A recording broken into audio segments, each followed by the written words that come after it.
Pyramids of Giza. Always a fascinating topic. Always.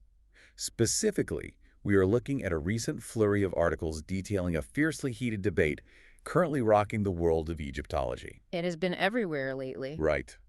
So the mission for our deep dive today is to investigate some incredibly bold claims regarding a massive hidden underground city supposedly lying dormant beneath the pyramids. It is a massive claim. It really is. Yeah. We are going to dig into the evidence, look closely at the counter-arguments, and help you separate what might be groundbreaking archaeological possibility from what could just be modern technological exaggeration. Which makes this a perfect subject for us to tackle. This deep dive serves as an excellent exercise in critical thinking for anyone navigating today's incredibly fast-paced media landscape. Oh, absolutely. What we are looking at here is exactly what happens when ancient, deeply ingrained lore collides with modern but critically unverified technological claims. You get a lot of noise. Exactly. We have high-tech satellite imaging, centuries-old myths, and very stark disagreements among highly credentialed academics. It requires us to look past the flashy viral headlines you might see on your feeds. And actually evaluate the mechanics of the claims being made. Precisely. We need to look at the physical limitations of the technology being used and the crucial importance of the scientific method in modern archaeology. Okay, let's unpack this. Yeah. Because the core of this debate centers on a grand, almost cinematic claim made by a specific team of Italian researchers. Yes. This team is led by Professor Corrado Malanga from the University of Pisa, and he is working alongside researchers Filippo Biondi and Armando May. That is the core group. Right. They are looking at satellite radar images and arriving at conclusions that, if true, would completely rewrite the history books. It would change everything. And to be clear, they are not just claiming to have found a hidden room or a small blocked-off passageway. No, not at all. They claim these radar images show a vast, sprawling underground network. They are stating that they have found massive vertical shafts, intricate spiral staircases carved right into the earth. Which is incredibly specific. Right. And even channels that look exactly like ancient plumbing designed for a complex water system. And perhaps the most staggering part of their claim is the sheer depth of these purported structures. The depth is wild. It is. The research team is stating that this hidden world exists more than 2,000 feet. That is roughly 610 meters beneath the surface of the Giza Plateau. 2,000 feet. When you try to visualize a subterranean complex with spiral staircases and water pipes plunging 2,000 feet into solid bedrock, you can instantly see why this story has captured so much global attention. It sounds like something straight out of a science fiction novel. It really does. But look, if these researchers are attached to universities, they aren't just random internet sleuths, right? Fair point. So why are they so confident that these specific radar anomalies are staircases and pipes and not just weird geological formations? What's fascinating here is how quickly these structural claims tap into much older, deeply established legends. How so? Well, the researchers haven't just stopped at describing physical infrastructure like shafts and pipes. They have actively suggested that this immense underground complex could potentially house the legendary Hall of Records. Ah, the Hall of Records. Yes. I know this pops up in pop culture all the time, but for those listening who might not be familiar with the specifics, what exactly is that? It is a purported fabled library. According to ancient mythos, the Hall of Records is a hidden repository containing the esoteric knowledge, history, and secrets of the ancient Egyptians. Wow. And sometimes, depending on which lore you follow, even older civilizations. It is supposedly buried somewhere near the Sphinx or the pyramids. So it is the ultimate prize. Exactly. By explicitly tying their radar anomalies to the Hall of Records, the research team is instantly elevating their findings from a mere geological curiosity to the potential holy grail of Egyptology. And to give you, the listener, a bit of a central grounding on exactly where this team is looking, they concentrated their efforts specifically on the Khafre Pyramid. Right, the second largest. We all know Khafre is one of the 3 iconic pyramids that make up the main Giza complex. So this team isn't scanning some random, unstudied stretch of the Sahara. No, they're right in the center of it. They are pointing their satellites directly at one of the most heavily scrutinized archaeological sites in human history. And they definitely did not keep these theories quiet, did they? No, they took this straight to the public. Right. They held a briefing in Italy recently to present their findings to the world. And as you mentioned, they were incredibly confident. Extremely confident. They explicitly stated at their press conference that when they are able to magnify these satellite images in the future, it will reveal what can only be described as a true underground city. And if you spend any time online, you might have actually seen pieces of this presentation floating around your feeds. It went viral very quickly. It did. A group called Omnicore Tech has been circulating these highly detailed 3D renderings of the purported water systems and underground structures on Facebook. Yes, I saw those. On top of that, topography radar visuals that were showed at the press conference were later shared on YouTube by a spokesperson named Nicole Sicolo. It is highly visual material. It is highly visual, very sensational, and it has absolutely ignited the internet. I mean, when I see a beautifully rendered video of a subterranean spiral staircase, my brain instantly wants to believe it is real. And that visual element is a powerful tool for spreading an idea. It really is. When people see a polished 3D rendering of a pipeline network, human psychology tends to interpret that image as a confirmed reality rather than a speculative interpretation of raw, unverified data. That makes total sense. The leap from raw satellite radar pulses to a beautifully rendered underground metropolis is exactly where the friction in this debate lies. So if they have these beautiful 3D maps and are holding press conferences, why isn't the entire archaeological world celebrating right now? Because archaeology and geophysics require a much more rigorous standard of proof before a rendering can be accepted as fact. Okay. The researchers are looking at anomalies in the radar returns and extrapolating incredibly specific architectural features. But the broader scientific community is stepping in to say that those extrapolations are fundamentally flawed. Here's where it gets really interesting. It does. Because the pushback against the Italian team's claims has been incredibly heavy.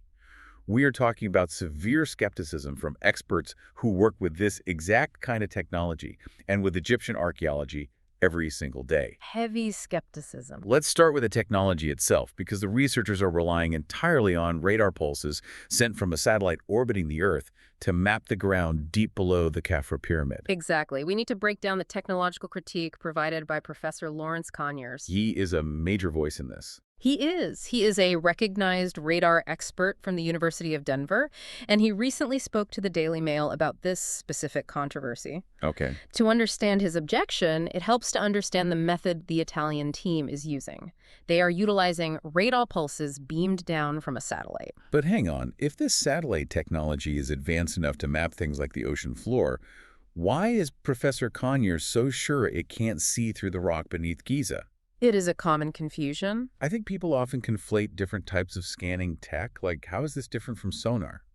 That is a brilliant question, and it gets right to the heart of the misunderstanding.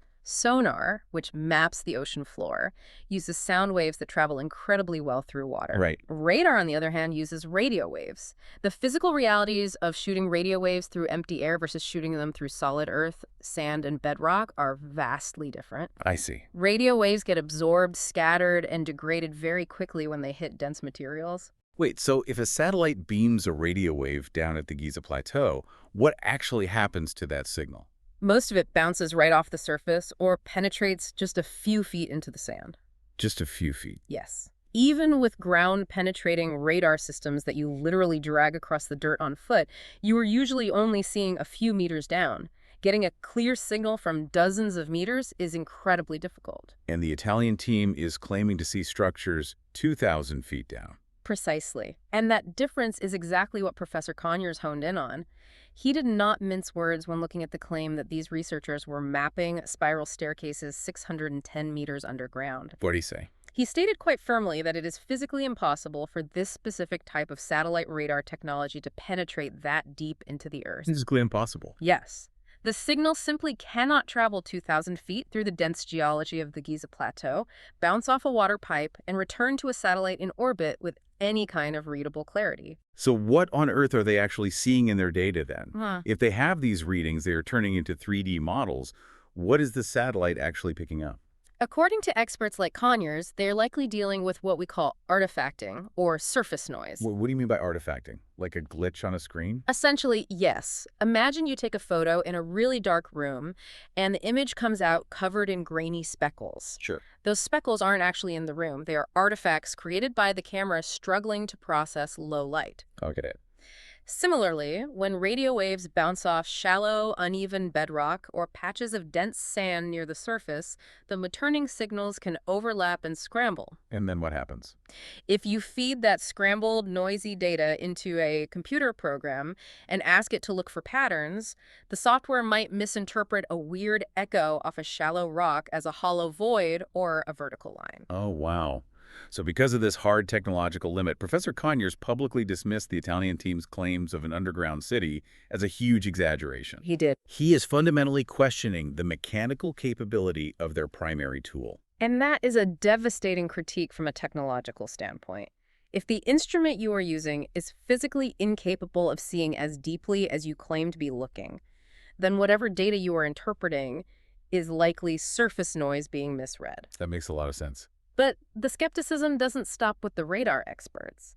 The Egyptological community is equally dismissive. Absolutely. To get the archaeological perspective, you just have to look at the reaction of Dr. Zahi Hawass, who is arguably one of the most famous Egyptian archaeologists in the world. Very well known. He was asked about this Italian team's findings by a publication called The National, and his response was incredibly blunt. He stated outright that the researchers are completely wrong. Completely wrong. Yes. He went on to argue that their so-called discovery lacks any scientific basis whatsoever. That is a strong statement. It is. So you have a leading geophysics and radar expert saying the technology literally cannot do what they claim, and you have a leading Egyptian archaeologist saying the historical conclusions have zero scientific merit. Now, we should note for the listener that we are remaining entirely impartial here and just reporting on the source material we have. Right, exactly. But it is clear from the sources that the Italian researchers are standing largely on their own against the established consensus of both geophysicists and Egyptologists. Right. It is a very stark dividing line. But if the evidence is so flimsy, how did it get to the point of press conferences and viral 3D renderings? If we connect this to the bigger picture, there's a very specific reason why this massive divide exists. Okay. And it is perhaps the most critical red flag for your own critical thinking toolkit as you evaluate these kinds of stories. I'm listening. The core issue here is that the sensational findings presented by Professor Malanga, Filippo Biondi, and Armando May have not yet been published in a peer-reviewed journal. So basically, they skipped the beta testing phase. You could say that. Like they built a video game, didn't let any testers play it to check for game-breaking bugs, and just went straight to the marketing department to sell it to the public. That is a phenomenal analogy. Peer review is the essential filter, the beta testing of the scientific community. It is the standard. It is the formal process where you present your raw data, your methodology, and your conclusions to a panel of independent, anonymous experts in your field, and they aggressively try to poke holes in it. They test the limits. Exactly. They verify if your radar could actually penetrate 2,000 feet. They check if your interpretations of the anomalies are the most likely explanations, or if you are just looking at artifacting. And by skipping that rigorous gauntlet and going straight to the public in Italy with claims of a hidden city and the Hall of Records, the researchers bypassed the very mechanism designed to catch exaggerations before they become viral news. Exactly. It is the difference between a verified scientific discovery and a highly publicized hypothesis. But as we dig deeper into our sources, we find that the conversation isn't entirely black and white. It rarely is. While the skeptics are vehemently rejecting the idea of a sprawling 2,000-foot deep subterranean metropolis complete with water pipes, they aren't actually saying that the ground beneath the pyramids of Giza is entirely 100% solid, empty rock. No, they are not. There is actually a fascinating middle ground being offered by the very scientists who are pushing back. Yes, and this nuance is incredibly important for anyone trying to get a realistic picture of ancient history. Let's talk about it. If we go back to the radar expert, Professor Conyers, the same man who called the 2,000-foot city a huge exaggeration, he makes a crucial concession during his interview with the Daily Mail. Which was? While he doubts the existence of this massive, deep city, he readily acknowledges that smaller structures or natural voids may indeed be found beneath the pyramids. So he is not entirely ruling out the subterranean element? Why would he concede that? Is it just a geological guess? It is actually based on established historical patterns. Okay. To explain why smaller structures might be there, Conyers draws a truly fascinating cultural parallel. He points away from Egypt entirely and looks across the world to the ancient peoples of Mesoamerica, particularly the Mayans. Oh, that is interesting. Conyers explains that in ancient Mesoamerica, it was a documented, frequent practice for cultures to build their massive pyramids directly on top of the entrances to natural caves or subterranean caverns. You mentioned the Mayans earlier in the notes. Why would they build a massive stone pyramid over an empty cave? Was it just for a stable foundation, or is there a deeper reason? It was entirely about deeper meaning. For Mesoamerican cultures, the natural topography of the earth, specifically the dark, hidden spaces below ground, were deeply sacred. So it wasn't just practical. Not at all. They weren't just empty rock to be built over. Caverns and cenotes were often viewed as portals to the underworld, or as sacred places of origin for their people. Wow. Integrating their monumental architecture with these natural geological features was a way of connecting the human world above with the divine or spiritual world below. So what does this all mean for our deep dive into the Khafre Pyramid? It gives us a great perspective. It means that we can apply that knowledge to piece together a much more realistic, yet still deeply captivating historical picture. We might have to let go of the viral 3D renderings showing a sci-fi level underground city with plumbing and spiral staircases plunging half a mile into the earth. We probably do have to let those go. But replacing that exaggeration is the very grounded, scientifically plausible reality that ancient Egyptian builders, much like the ancient Mayans, could have universally recognized the spiritual power of the subterranean world. Precisely.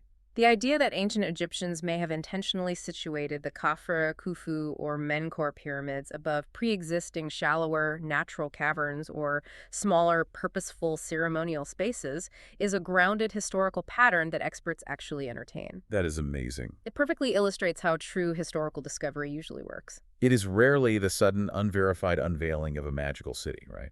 Exactly. It is much more often the slow, methodical realization of shared human behaviors, like the universal instinct across wildly different ancient cultures to build monumental architecture in harmony with the sacred hidden geography of the earth itself. To synthesize everything we've explored today, we live in an era of intense information overload. We really do. When you are scrolling and you see a beautifully rendered Facebook video of the Hall of Records, it is expertly engineered to capture your imagination. It is designed to get clicks. But true knowledge comes from balancing that wonderful, natural human curiosity with rigorous scientific verification. It requires understanding the actual physical limits of things like satellite radar, and it requires relying on the often slow but entirely necessary peer review process to confirm what is real. I think that is the perfect takeaway. Sifting through these modern claims requires patience. But finding the truth at the intersection of history and science is always worth the effort. I want to thank you so much for joining us for this conversation today. It is always a privilege to sift through these complex sources with you. Always a pleasure. And remember, even if the grand claims of a 2,000-foot deep city with spiral staircases and the mythical Hall of Records remain entirely unsubstantiated by the scientific community, you don't need a hidden metropolis to make Giza a marvel. Not at all. The actual verified history of the Khafre, Khufu, and Menkaure pyramids standing for 4,500 years, and the very real possibility that smaller, deeply significant ceremonial caverns might still rest quietly beneath their foundations is plenty magical all on its own. This raises an important question for you to consider. If the satellite radar cannot physically penetrate 2,000 feet deep, yet it is generating these highly unusual readings that the Italian team interpreted as spiral staircases and water pipes, what real, shallower geological anomalies or undocumented ancient ruins might those radar pulses actually be bouncing off of right now?